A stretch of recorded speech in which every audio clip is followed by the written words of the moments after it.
دور سے چنے پکائے پھور سے.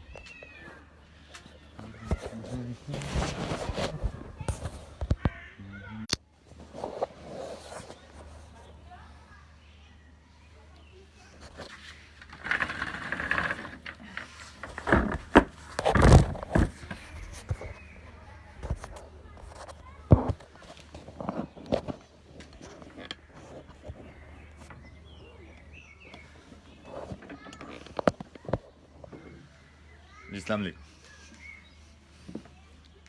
السلام علیکم.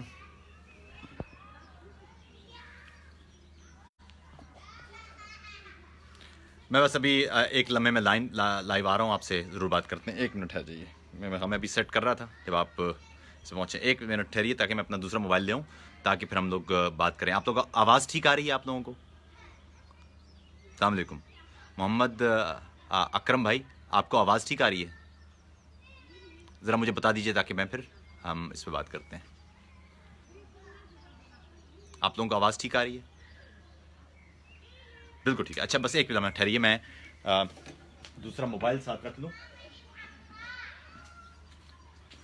جناب موبائل میں نے ساتھ اس لیے رکھ لیا تاکہ اگر آپ کے کمنٹس مجھے پڑھنے کو. بہت بہت شکریہ آپ تمام لوگوں کا، آپ یہاں موجود ہیں. کافی دن سے آپ کے ساتھ اس طرح سے ملاقات نہیں ہو رہی تھی. آپ کو یاد ہوگا کہ گزشتہ برس تقریباً تمام موسم گرما میں اسی طرح یہاں میں جب اپنے گھر کے گارڈن میں بیٹھا ہوتا تھا تو آپ سے نشستیں رہی ہیں اور بہت اہم موضوعات پر ہماری گفتگو ہوتی رہی ہے. پھر اس کے بعد ظاہر ہے موسم سرما میں یہاں اندھیرا جلدی ہو جاتا ہے اور باہر سردی بھی اس قدر شدید ہوتی ہے کہ پھر گفتگو ہونا مشکل ہوتا ہے. اس لیے پھر بہت ساری نشستیں ہو بھی نہ پائیں. پھر دوسرا کچھ دیگر معاملات تھے، کچھ اور مصروفیات تھیں، تو آپ سے ملاقات مشکل رہی. تو آج یوں سمجھیے کہ ایسا پہلا دن ہے اس سال کا کہ جب یوں ایک بار پھر یہ گھر کے باغیچے میں بیٹھ کے آپ سے گفتگو ہو رہی ہے، اور امید ہے کہ اب آپ سے اس پورے موسم گرما میں گفتگو ہوتی رہے گی. دیگر دوست بھی آتے ہوں گے. آج تمام لوگوں سے ایک دفعہ پھر تفصیل سے گفتگو کریں گے، اور وہ گفتگو کریں گے جو عموماً آپ نے نہیں سنی ہوگی. پی ٹی ایم پر آج مجھے گفتگو کرنا ہے کیونکہ کافی عرصے سے اس حوالے سے میری خواہش تھی کہ منظور پشتین سے کسی طرح سے رابطہ ہو پائے یا ان کو یہاں اپنی بیٹھک میں بلائیں. میں نے ان کو کافی دفعہ میسج بھی کیا، لیکن بدقسمتی سے ان سے اس انداز سے بیٹھک میں گفتگو ہو نہیں پا رہی ہے کیونکہ ان کے پاس ان کی اپنی مصروفیات زیادہ تھیں. تو بہرحال جب ان کے پاس وقت ہوگا تو ہم پھر کہیں گے منظور سے کہ وہ یہاں آئیں اور ہماری بیٹھک کا حصہ بنیں. 2-3 چیزیں ہیں ان پر بات کرنا ہے. گزشتہ روز آپ جانتے ہیں کہ پشتون تحفظ موومنٹ کا جلسہ ہوا، بہت بڑا جلسہ تھا، اور ٹویٹر پر اب کچھ دوستوں نے کہا کہ عاطف بھائی آپ نے اس جلسے پر تو میں پہلے بھی جلسے پر ایسا سچ کوئی بات نہیں کرتا تھا. وہ تو ظاہر ہے جلسے تو ایک ضمنی چیز ہے، لیکن بنیادی اور اہم معاملہ یہ تھا یا ہے کہ جو ڈائریکشن حقوق کی یا بنیادی تکریم کی یا شہری آزادیوں کی یا دستوری مطالبات کی وہ چل رہی ہے، وہ ڈائریکشن موجود ہے یا نہیں ہے. اور آج پی ٹی ایم کے دوستوں سے مجھے اس حوالے سے بات بھی کرنا ہے کیونکہ کافی دوست کہہ رہے تھے کہ اس پہ بات ضرور کیجیے. اہم بات تمام دوستوں کو معلوم ہونا چاہیے وہ یہ کہ کسی بھی شخص کو جب ہم اس کی سپورٹ کرتے ہیں یا اس سے اختلاف کرتے ہیں تو ظاہر ہے ذاتی معاملہ کوئی نہیں ہوتا. ذاتی نہ تو آپ کی کسی کے ساتھ لڑائی ہونا چاہیے، نہ کسی سے کوئی آپ کی پرخاش ہونا چاہیے. ذاتی طور پر ریاست میں ذاتی چیزیں زیادہ امپورٹنٹ نہیں ہوتی، بلکہ زیادہ اہم ہوتا ہے کہ آپ اس ریاست کا دستور دیکھتے ہیں اور اس دستور کے تحت آپ جانچتے ہیں کہ کون سا شخص کیا بات کر رہا ہے، کون سا ادارہ کیا بات کر رہا ہے، کون دستوری بات کر رہا ہے. آپ کو معلوم ہونا چاہیے کہ پاکستان میں یا کسی بھی دستوری ریاست میں جب کوئی شخص باہر کا کوئی اور شخص وہ شہریت حاصل کرتا ہے تو اسے قسم کھانا پڑتی ہے کہ وہ اس ملک کا دستور، اس کا تحفظ یقینی بنائے گا۔ اسی طرح پاکستانی دستور کے مطابق تو پاکستانی فوج کے تمام افسروں کو بھی یہ قسم کھانا پڑتی ہے کہ وہ اس دستور کا احترام کریں گے اور سیاست میں مداخلت نہیں کریں گے۔ اسی طرح ملک کے ارکان پارلیمان ہوں یا وزیر اعظم ہوں یا ججز ہوں، ان سب کو ایک قسم کھانا پڑتی ہے کہ وہ ملک کا دستور اسے بالادست رکھیں گے۔ یہ اصول ہے۔ تو اس لیے دستور ہی وہ معتبر ترین دستاویز ہوتا ہے کسی ریاست میں، جس کے تحت آپ ریاست کے امور انجام دیتے ہیں، اور اسی طریقے سے آپ یہ بھی جانچتے ہیں کہ کوئی بات کی جا رہی ہے یا کوئی مطالبہ کیا جا رہا ہے تو وہ دستوری ہے یا غیر دستوری ہے، پرامن ہے کہ نہیں ہے، ملک میں فساد پیدا کر رہا ہے یا نہیں پیدا کر رہا ہے۔ تو آج اس پر بات کرتے ہیں۔ پی ٹی ایم کے حوالے سے پچھلے سال بہت ساری نشستوں میں گفتگو رہی، اور بنیادی معاملہ یہی تھا۔ میں پنجابی ہوں، میری پشتونوں کے ساتھ یا بلوچوں کے ساتھ یا سندھیوں یا مہاجروں کے ساتھ یا کسی اور کے ساتھ کوئی ذاتی دوستی یا دشمنی تو نہیں ہے، یا ذاتی رشتہ داری تو نہیں ہے۔ ریاست کے اندر آپ کو صرف دیکھنا یہ ہوتا ہے کہ کوئی شخص بات ٹھیک کر رہا ہے، دستوری بات کر رہا ہے یا نہیں کر رہا ہے۔ اگر ٹھیک کر رہا ہے تو آپ اس کے ساتھ کھڑے ہو جائیں، اور اس وقت تک کھڑے رہیں جب تک کہ وہ دستوری بات کر رہا ہے۔ جب آپ کو لگے کہ وہ دستوری بات نہیں کر رہا ہے تو آپ اس کے سامنے کھڑے ہیں اور اس کو کہیں کہ اب آپ غیر دستوری بات کر رہے ہیں۔ مزیدار بات دیکھیے کہ پچھلے سال جنوری میں پشتون تحفظ موومنٹ کا یہ آغاز ہوا اسلام آباد میں، جو جلسہ تھا یا جو احتجاج تھا۔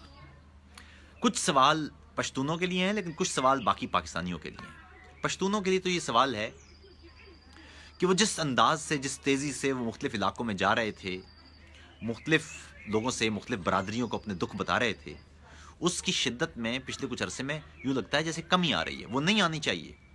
آپ کا یہ کام ہے کہ پشتون تحفظ موومنٹ کے لوگ ملک کے گھر گھر جائیں، ملک کے ہر شہر جائیں، ہر قصبے جائیں، اور وہاں بتائیں کہ کیا کیا زیادتیاں اس علاقے، اس قوم کے ساتھ ہوئی ہیں۔ وہاں بتائیں کہ ان غلطیوں کا، ان خرابیوں کا ازالہ کیسے ممکن ہے۔ وہاں لوگوں کو بتائیں کہ ہمارے مطالبات کتنے دستوری ہیں، کتنے درست ہیں۔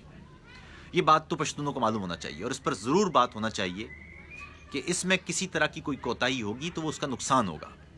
لیکن کچھ باتیں یہاں جو دیگر دوست ہیں، کچھ ایسے ہیں جو بیچارے نوکری کے لیے یہاں آئے ہیں، کچھ ایسے ہیں جو مطالعہ پاکستان کے برباد شدہ لوگ ہیں، وہ آ جاتے ہیں۔ لیکن مسئلہ یہ ہے کہ ان کے لیے کچھ سوال ہیں۔ سوال یہ ہیں کہ پچھلے سال جنوری میں راؤ انوار کے ہاتھوں نقیب محسود کے قتل کے بعد جب اسلام آباد پریس کلب کے سامنے دھرنا ہوا تو اس وقت یہ کہا گیا جی کہ جو مطالبات ہیں وہ ٹھیک ہیں، وہ راؤ انوار کے خلاف مقدمے کی کارروائی ہوگی اور وہ سب ٹھیک ہو جائے گا۔ ٹھیک۔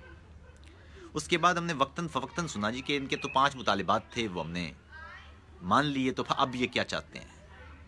لیکن پاکستان میں کتنے لوگوں نے یہ سوال کیا ہے کہ پچھلے سال سے لے کے آج تک پشتون تحفظ موومنٹ کے اعتبار سے پاکستان کے کسی بھی قومی ٹی وی چینل پر کتنی سنجیدہ گفتگو ہو پائی ہے یا کتنی بار ہو پائی ہے، ان کے مطالبات کو کتنی بار ڈسکس کیا گیا ہے۔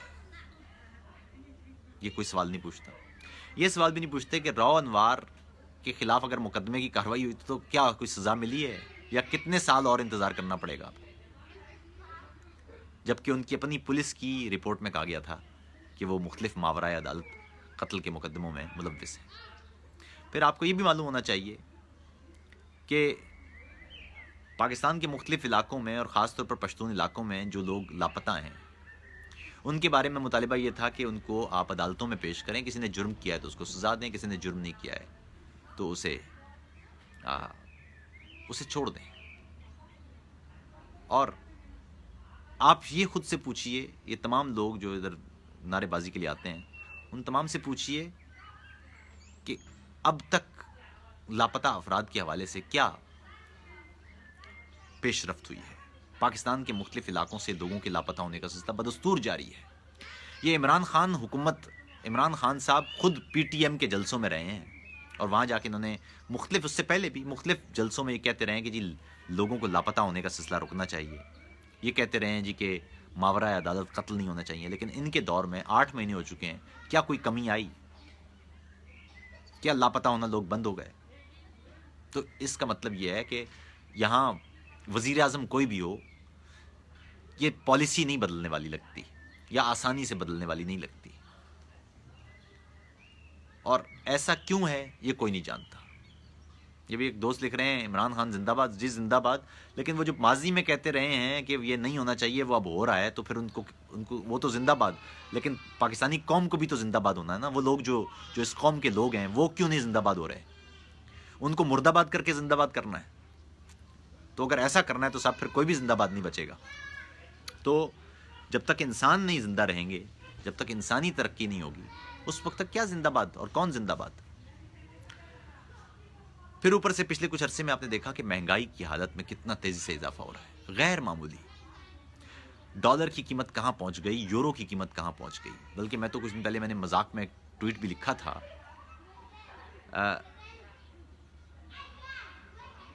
کہ والدہ ہماری جب ان کو میں پیسے بھیجتا تھا قریب کوئی 500 یورو مہینے کے، تو وہ کہا کرتی تھی کہ یار بہت تھوڑے پیسے ہوتے ہیں. لیکن کچھ عرصے پہلے انہوں نے کہا جی کیا تم نے اب کیا تمہاری تنخواہ بڑھ گئی، تم نے پیسے زیادہ بھیجنے شروع کر دیے. ان کو پتہ ہی نہیں ہے، ان کو پتہ ہی نہیں تھا کہ 1 یورو کی قیمت کوئی 160 پہ پہنچ گئی تھی. 160 یعنی 50 یورو بھیجنے کا مطلب ہے، 500 یورو بھیجنے کا مطلب ہے کہ آپ نے پتہ نہیں کتنے ہزار روپے بھیج دی، قریب لاکھ روپیہ ہو گیا. تو یہ پچھلے کچھ 8-9 ماہ میں یہ سب چل رہا ہے. تو اب آپ نے طے یہ کرنا ہے، اور پچھلے کچھ دنوں سے آپ نے دیکھا ہوگا جب سے آئے ہیں ایک مسلسل نعرہ ہے کہ جی 18ویں ترمیم ختم کرنا ہے. 18ویں ترمیم، اچھا کیا ہے 18ویں ترمیم میں؟ 18ویں ترمیم میں پہلا جو شہریت کے حوالے سے باقی باتیں کرنے کے بعد جو پہلا بنیادی نقطہ ہے وہ آرٹیکل 6 میں تبدیلی ہے. اس میں کہا گیا ہے، پہلے لکھا ہوا تھا کہ جو اس ملک کا دستور معطل کرے گا یا منسوخ کرے گا یا توڑے گا طاقت کے زور پہ یا کسی بھی اور طریقے سے، اسے سنگین غداری کا مجرم قرار دیا جائے گا. 18ویں ترمیم میں یہ کر دیا گیا جو اس کی مدد کرے گا وہ بھی سنگین غداری کا مجرم ہوگا. اور یہ جو پی سی او کے تحت آئندہ کوئی حلف نہیں اٹھایا جا سکے گا، کیونکہ کوئی بھی پاکستان کی عدالت، سپریم کورٹ کیا اور ہائی کورٹ کیا، وہ آئندہ دستور معطل کرنے اور پی سی او کو کسی طرح سے جائز قرار دینے میں وہ کوئی کردار ادا نہیں کر پائے گی. یہ پہلا نقطہ تھا. لیکن اس کے جواب میں ہمارے دوستوں کو کہنا تھا جی کہ 18ویں ترمیم ختم ہونا چاہیے کیونکہ اس سے صدارتی نظام آ جائے گا، صدارتی نظام پاکستان کے لیے بہتر ہوگا. ان کو یہی نہیں پتا کہ 18ویں ترمیم سے پہلے کیا صدارتی نظام تھا. صدارتی نظام تو نہیں تھا. صدارتی نظام تو پی سی او کے تحت آتے رہے ہیں. جب بھی ملک میں دستور ہوتا ہے وہ تو دستور طے کرتا ہے. پاکستان کا جو دستور ہے وہ پارلیمانی دستور ہے، پارلیمانی جمہوریہ ہے پاکستان. یا تو یہ دستور ختم کریں، دستور ختم کر کے تو ضرور کیجئے کچھ بھی.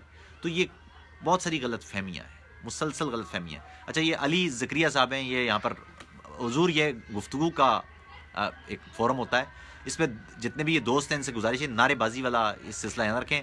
اور میں ایڈمن سے کہوں گا ان کو ایک ایک کر کے بلاک کر دیں. یہ نعرے بازی والے لوگ ہمیں نہیں چاہیے یہاں پر. یہ گفتگو ہو رہی ہے تو گفتگو سننے کی کوشش کریں یا پھر یہاں سے چلے جائیں. تو یہ اہم معاملات ہیں. آپ نے دیکھا ہوگا کہ جو کھوکھلے نعرے ہیں پچھلے کچھ عرصے میں، ان کی حالت کیا چل رہی ہے. یعنی اچھا یہ کہہ رہے ہیں Atif why you don't criticize Hindus they are killing Muslims. ہاں وہ اس پر بھی میں بات کرتا ہوں. خیر وہ اس پہ میں نے ایک تفصیلی گفتگو کر چکا ہوں میں. وہ why don't you talk about this and why don't you talk about this, یہ اس کا تو کوئی علاج نہیں ہے نا. Why don't we talk about Somalia and why don't we talk about South Sudan and why don't we talk about Burundi and why don't we talk about Nigeria اور why don't we talk about فلاں and why don't you talk about China and the Uyghur Muslims. Ask the prime minister. Imran Khan صاحب سے پوچھیے نا کہ آپ کو فلسطین کا بھی پتہ ہے، آپ کو برما کا بھی پتہ ہے، آپ کو فلاں علاقے کا دکھ بھی پتہ ہے، لیکن آپ کو چین کا دکھ نہیں پتہ. چین میں 1 ملین سے زیادہ ایغور مسلمان ان کو جیلوں میں رکھا ہوا ہے. تو اس پر تو ایک جملہ بھی نہیں کہا آپ نے کہا جی مجھے اس کے بارے میں معلومات نہیں ہے. تو یہ ہے حالت. تو خیر Y don't you talk about that کوئی چیز نہیں ہوتی، کیونکہ جب کوئی ٹاپک ہوتا ہے تو اس پہ بات کی جاتی ہے. Why don't we talk about فلاں، you need to understand that we have already talked about different issues. So you just just go and watch what we have already said. خیر، تو بات یہ ہے کہ پچھلے کچھ عرصے میں آپ نے دیکھا ہوگا کہ مسلسل جھوٹ، فریب اور خام خواہ کے جو عوامیت پسند جذباتی بیانیے ہیں وہی چل رہے ہیں. باقی یہ ہے کہ پچھلے کچھ عرصے میں ایک ایک کر کے، یہ میں ابھی آج تو میں جنرل بات کر رہا ہوں، لیکن اب اگلے کچھ دنوں میں ہم باقاعدہ ہر چیز پر ایک ایک کر کے تفصیلی بیٹھکیں کیا کریں گے. تو شیعوں کی ٹارگٹ کلنگ ہو وہ بھی چل رہی ہے.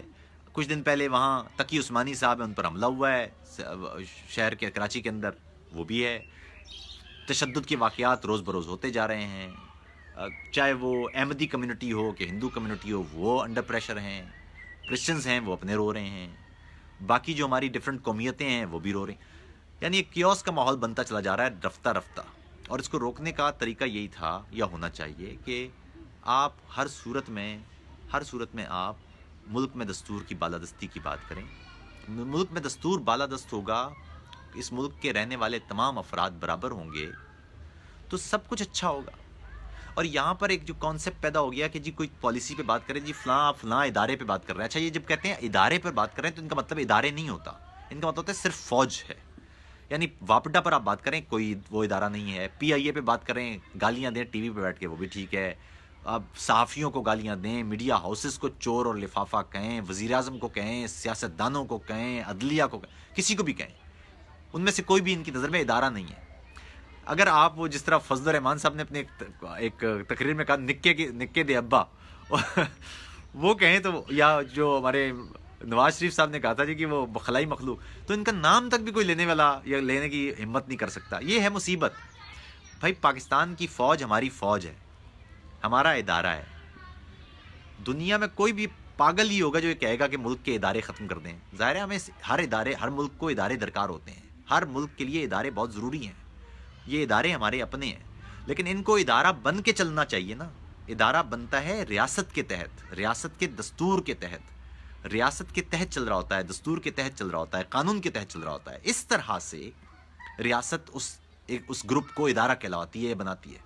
لیکن جب وہ ادارہ دستور کے مطابق نہیں چلتا تو وہ ادارہ نہیں رہتا، وہ مسلح گروہ بن سکتا ہے، وہ جھمگٹا بن سکتا ہے، وہ اجتماع بن سکتا ہے. یہی روکنے کے لیے یہ ضروری ہوتا ہے کہ اس معاشرے کے لوگ اٹھیں، گفتگو کریں، بات کریں، اور وہ یہ طے کریں کہ اپنے ملک کے اداروں کو یا ان کی تکریم کو خراب نہیں ہونے دیا جائے گا. یہ ضروری ہے.